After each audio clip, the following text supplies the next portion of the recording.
The small town of Oak Ridge, Texas, had always seemed like the kind of place where nothing truly dangerous could happen. It was the kind of town where everyone knew everyone, where the diner waitress remembered your order, and where the sheriff's deputies spent more time chasing stray dogs than real criminals. But in the late summer of 2017, Oak Ridge found itself at the center of a mystery that would haunt its residents for years. The story began with Clara Reeves, a quiet 32-year-old librarian. She wasn't famous, she wasn't wealthy, and she wasn't particularly outgoing. But Clara had seen something she was never supposed to see. One night, while driving home from work, she had stopped to buy gas at a rundown station on the edge of town. As she waited by her car, she noticed two men in the back lot. One of them was Councilman David Harlow, a well-known politician preparing to run for state office. The other was a man Clara recognized from a news report about organized crime. She didn't hear their conversation, but the sight of them shaking hands and exchanging a thick envelope was enough. Clara knew it was important and dangerous. Weeks later, investigators connected Harlow to corruption charges, and Clara's name appeared on the witness list. She was scheduled to testify in court the following week. She told friends she was nervous, but determined to do the right thing. She never made it.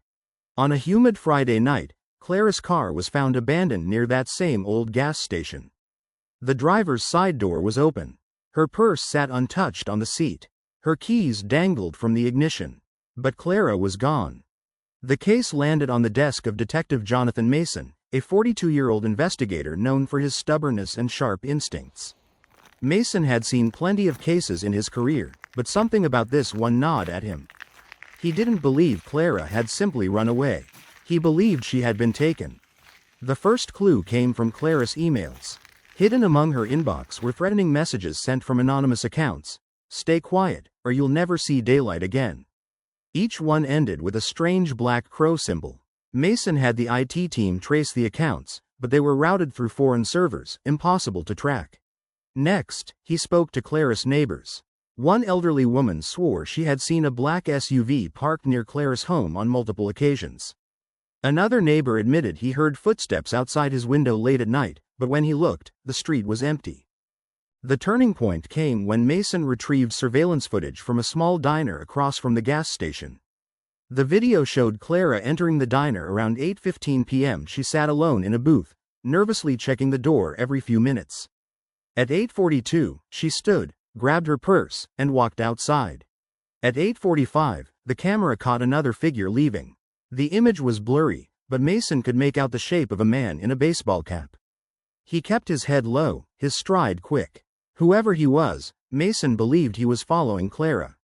Digging deeper, Mason traced the black SUV. The plates led to a shell company, which led to another, and then another.